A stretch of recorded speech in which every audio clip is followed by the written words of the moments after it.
Hey there, all you cool cats and kittens. I am one of your hosts from LastCall Gaming, Manager Montmer, of course, with the ever fabulous and good friend of the show, Christian, aka Wells Vargo. How you guys doing? And today we're going to be going over Warzone 2. Now, like the 99% of you guys out there, we didn't get invited to the event. We're not a big enough channel yet anyways. So we've been watching all kinds of footage, and we still have an opinion that we think is important as viewers and not pros who got to play the game. So we've been kind of looking at every little bit of footage that we can find. We've got our cons that we kind of are really feeling strongly about. I think that's what's kind of really out there with some of the changes that are being made to Warzone. But we didn't just want to shit on the game. So we do have some pros. We do have things we're indifferent about. We have our cons. And then maybe some changes that we're kind of hopeful for. Again, this was an alpha that they showed, so there's time for them to change everything. But we'll kind of see how that goes. Without further ado, I'll go ahead and jump us into our first point. We're going to go ahead and start with some pros. I actually really like the map design. It feels fresh. It's really...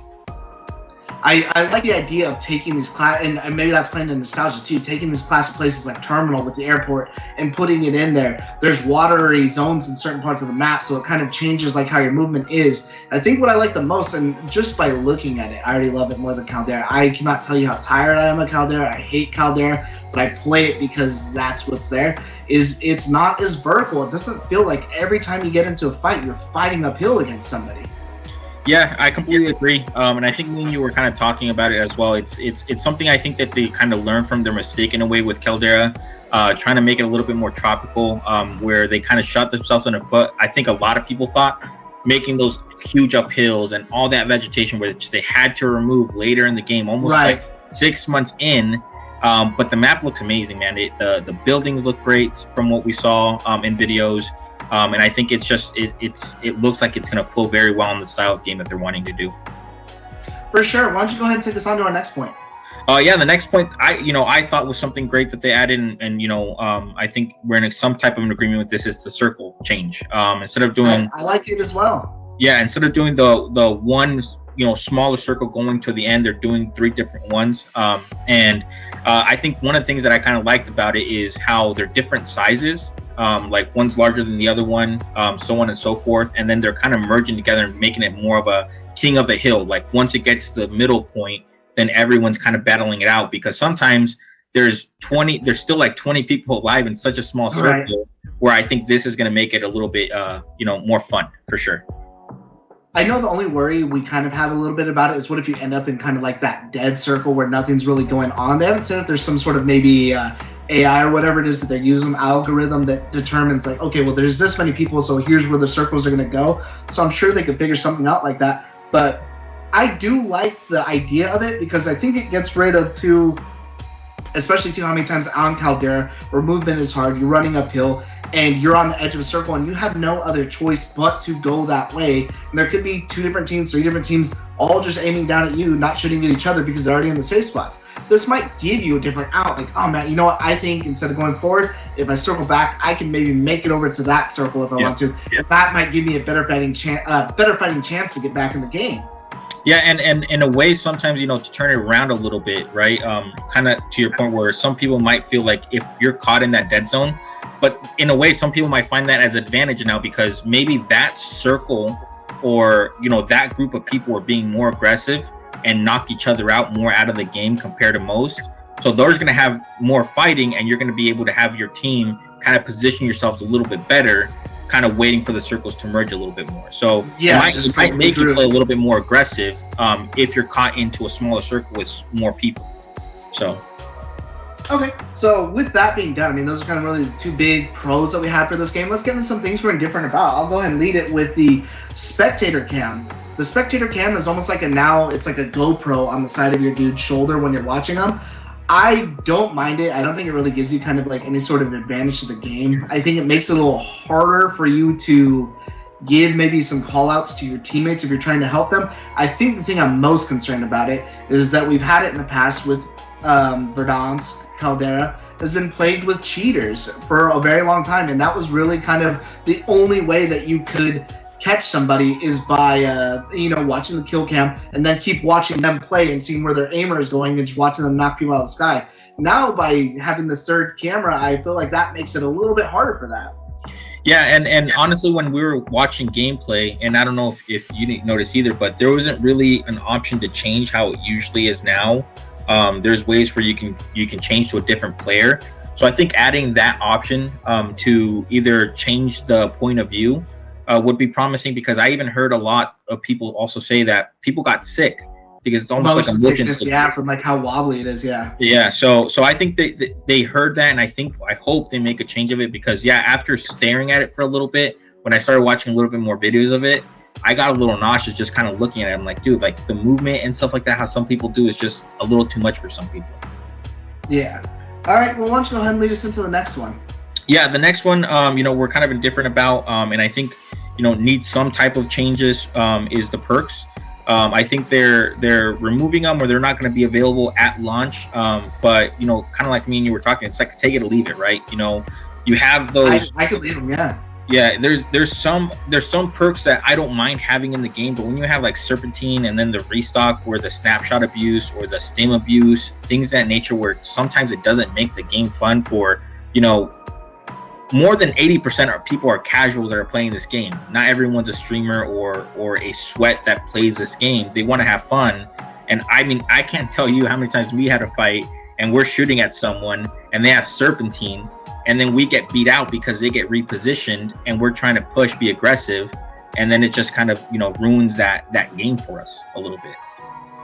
Yeah, I feel like if they do bring perks back, even though I feel like a lot of that stuff they can kind of work into guns, the three that for sure need to go, and it's funny, it feels like they put them in there for casuals, but then it ended up falling into the hands of sweats, or restock definitely needs to go because of that abuse, like you mentioned, Serpentine, and then Combat Scout. I think Combat Scout really needs to go because, one, obviously that is something that I felt they put in there for beginners, but most pros use that. I use it. It's the best thing in that category. There's nothing else to really use up against it. But two, it's more annoying so when you come back from the gulag, you come back late game, and you don't have your perks. If you don't have cold-blooded, even though they started adding the droppable perks in there, then you're just getting pinged. And what makes it more annoying for me is when someone shoots you and you're in a building and you have a high penetration weapon, because then you can just follow someone through a building without ever having to leave where you are at the safety of your place. I do it all the times when I'm shooting at someone. They'll run into a tent and I'll just start pinging randomly till I hit them. And then once I hit them, I'll just keep killing them. And then when they're on the ground, I don't even have to go in the room. Yeah, and I completely agree with you on that too. It's one of those things into where if they want to kind of go into more of the fields of a battle royale or realism, or kind of a mix between both, having something like those type of perks that are overpowered or overused will kind of help out the aesthetics of what the game that they're trying to go with. So I say get some perks in. Don't make them overpowered. Don't make them broken. But leave out like snapshot, like restock, Serpentine, man. Yeah, I do it myself, man. I throw snapshots like crazy, and it feels stupid, but it's what you got to do. Yeah. My next one I'm gonna bring up is a proximity chat. I'm very indifferent to it because I play Xbox. We all play, most of the people I play with play Xbox. So I'm generally in a party when I'm playing anyways. But I don't know if I like the idea of proximity chat, just because if I'm playing, I wouldn't want to be close to someone, or someone's hiding in a corner. Let's say I don't even hear them because they're not moving or something, and we're talking to our team, coming up with our plan, saying he's on the left, and they can hear everything that you're saying. So I don't know if I like that. I'm sure it'll give some like fun moments to streamers too, like, oh, funny, whatever, blah, like how people get funny death comms. But I feel like it's almost, and that was my first thought, and not being a big streamer myself, that's gonna turn into an issue, because then what do you do with stream snipers and people, like, again, you can only hear people when you kill them now, as someone's just standing in a corner of another building that's by you, just shouting the N-word or something like that, then what are you supposed to do about that? And then even the third thing, what are you gonna do when people just start blasting music through their proximity chat, and let's say they get close to you and you're a big streamer and they're playing something that's copyrighted music, and that somehow is going to get a strike or something on your channel? I just don't know if that one's like well thought out, and I hope there's just an option to turn that off. I don't really know why anyone would really want that on.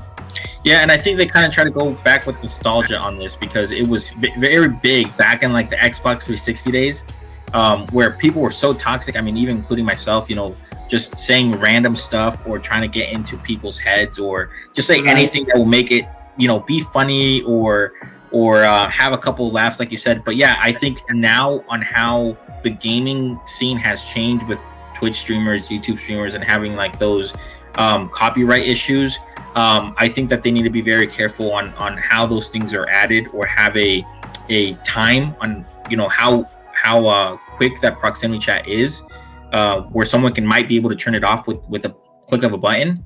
But yeah, it's also a hit or miss for me, because I like it for the nostalgia reasons. I don't like it, like you said, you know, if you're with your team, you say, hey, they're on the right, they hear that, and it just kind of ruins that momentum that you might have in the game.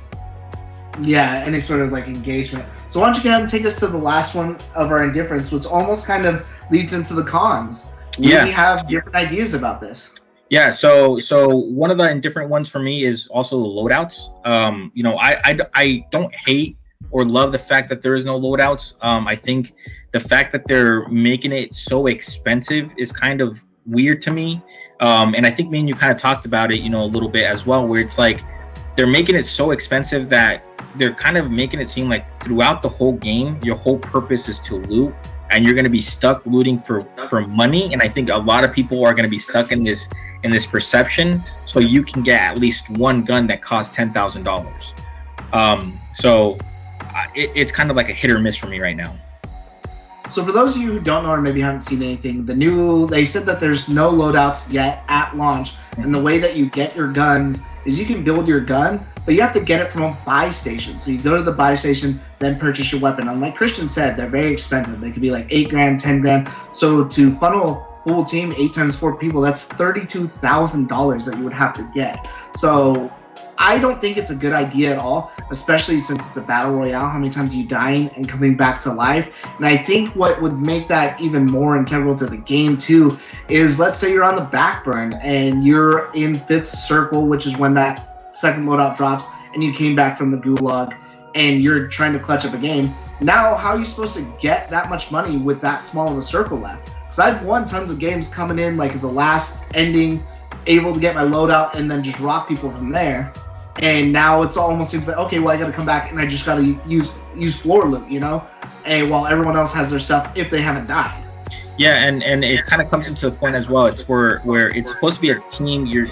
They're trying to make it fun. A lot of the interviews are like, we want to make it fun. We want to make it so you're playing with your friends. But at the same time, it's hard if a casual is playing this game and some tryhard is already getting their money to get this gun. And I think one change I think that they should be able to do is kind of like a loadout. $10,000 buys all your whole team one gun, and then that at least gives you the point where it's like you're looting. Yes, you're searching out for other people, but you're buying your whole team one gun with $10,000. And if you want to get your second loadout after that, or your second gun, then loot more money and then, you know, go buy it again. But I think them doing that, it just kind of takes away from actually going and playing a battle royale into just looting for money.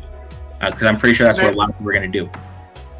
And that kind of leads us into our next point, which is another big con, is that the buy station is so convoluted now. There's so much going on there with all the menus, and buy stations are notoriously hot. You're meant to get in, get out. You get in there, get your perk, buy a box, buy UAV, whatever it is you want, and get out. But now the menu, there's just so much going on. Do I want to upgrade a gun? Do I want to buy a gun? Now I got to go through and pick individually which gun it is that I want. Yeah, you can set it quick so that you can just still exit A, but it's still a lot longer than you need to be spending at a loadout. Or not a loadout, a buy station, excuse me. Yeah, having files on a buy station just mind-boggling when I saw it, man. And kind of like how someone mentioned, it's like almost like shutting off your brain, pausing the game, so you can try and go through a menu that you should be in and out from, you know? And I think one of the things as well that we kind of talked about that I saw some streamers, and I don't know if this is going to be an actual thing in the game, maybe they'll change this, is when you go in there and buy, like, let's say a UAV, and I told you this, you can only buy one UAV. You can't spam UAVs to get like an advanced UAV. You can only buy one. You can't even get one, you know, for your back pocket, which is, you know, to me is kind of a huge miss. I feel like some of those changes are like that slows the game down a little bit, especially because you're not spamming UAVs. But I really kind of wouldn't. I could be indifferent about that, but just any other option to slow it down and just spend all this time in these menus when you're supposed to get in and out, it's just ridiculous. But I mean, let's get on to something else. I'll take on the next one, is the AI. There's AI everywhere. Some of them don't even engage with you and shoot at you right away. Other ones they do, so it's weird what triggers them, weird what doesn't. I don't mind when they do the dumb shit that they were doing before, even though people complained about it. I don't mind when they're at like those strongholds or these bunkers or whatever, and there's a couple AI there, but it just seemed like there was like AI in like every other building you're at. Yeah, and honestly, man, I'm not a big fan of the AI they have now, like Resurgence or Caldera, as it is, because it's just like, it's almost like a nuisance, man. Like out of nowhere, you're waiting for a team to cross that you see that's coming, and all of a sudden you get shot from an AI that's missing every single bullet, but the ones that actually might, take away from that health once you get into that gunfight. So yeah, those AIs, man. Over, be like, oh, what's he shooting at? Yeah, exactly. So those AIs, man, for sure look clunky for me. They looked out of place. It just, I don't see a reason to have them. And if you do, make it almost like an event where it's like away from what you're actually wanting to do or even be around. Why don't you go ahead and lead us on to the next one? The next one is the Gulag. I know a lot of people were kind of, crazy. Huh? I said it's crazy. Yeah. A lot of people were kind of like, in and out about it. For me and you, it's kind of like one of those things into where like, why put yourself with the random person if they might not be as good or into your level, or even for yourself, if I'm not as good as the teammate that they put me in randomly with, why do I want to drag that person down? Vice versa, why do I want someone dragging me down and be a 2v2 plus an AI like we just talked about shooting at me, trying to get out of this gulag? It just seems out of place and at random that they chose it.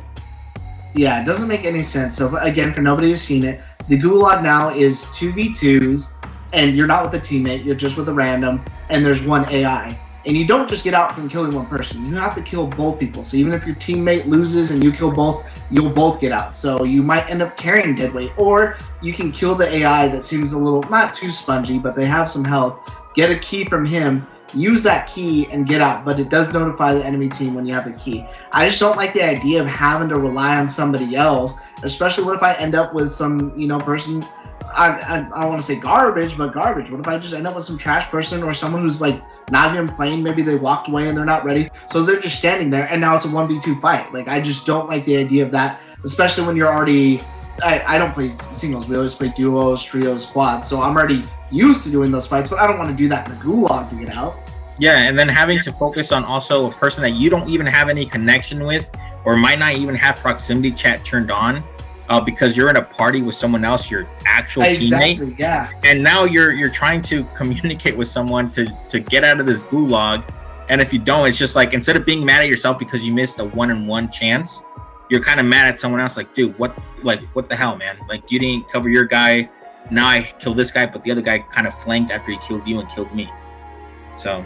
Right. Yeah. I'm not for it. I'll have to play it and see how it goes. But I'm just not feeling that. And so I think for the final big con that we have, and I think this is the biggest con by far, and it breaks down into two parts, is the looting. The looting is trash. It is not easy. It's not easy to see what items there are. It's not easy to pick things up. It's not easy to loot out of a chest where you just hit the chest and you grab the items. It's so easy now to be able to get in and out of something. Now I feel like I'm always stuck in a menu trying to see, well, what's this? Do I want to grab that? Do I want to grab that? Versus it should just be on the ground, and how quick it is now, toppled onto the fact that now it's almost like a backpack looting system. So if I am accidentally grabbing the wrong ammo, now I got to sort through my backpack, drop the ammo, drop the other things that maybe I don't need, so that way I can pick up the things that I do need, and I just don't understand it. It seems like this game almost has an identity crisis with, they have their secret modes that are coming that they haven't talked about, which is like a DMZ or a raid mode. This would work fine for that.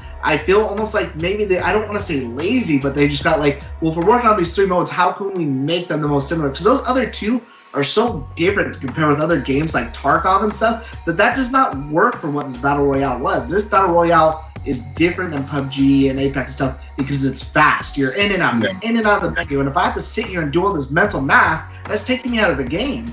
Yeah, and it's kind of like you kind of see which company probably has their hand in the pot more, and it might be like the ones that did Blackout, because this is the exact same looting, which a lot of people hated. It was slow. I didn't like Blackout's looting. I wasn't even that big a fan of Blackout. I really didn't like it. Yeah, the looting just seems so slow from what we saw. It just seems like you're picking up stuff. They weren't explaining everything on how it works. But now it's just like they added, like I told you, they added satchels where you can pick up, but it doesn't matter if you have a satchel or not, because you can carry as many as many plates as you want because of the pack feature. And I think they kind of tried, like you said, it seems like they went lazy with it, but also tried to put in what Apex and PUBG does, but just kind of convoluted everything. It's a mess. Yeah, it does not seem like it's easy at all to get the things that you want. And even still, like, I'm looking at some dude go around the corner, like, open the cash register, and there's money in the cash register. It's like, I shouldn't have to do that. It should be on the floor in the house, and I just grab whatever. There was no problem that they had now with it, except for sometimes you'll have guns on top of each other where you're constantly hitting X and moving around trying to grab that gun. That's the worst problem I have. I couldn't even see half the shit that was on the ground in this. Yeah, it's one of those things where I think, again, it's like you're shutting off your brain to try to figure out what you're wanting to put into a system that isn't really polished, and it's kind of ruining the momentum that you might have in a game, because now you're having to worry about, okay, well, what do I have and what I don't have, and what do I need to get rid of?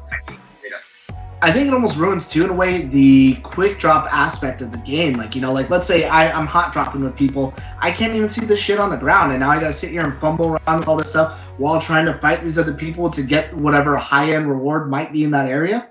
Yeah, no, I completely agree, man. The looting on this needs work. I think they should go back to what it is, but we'll have to wait and see.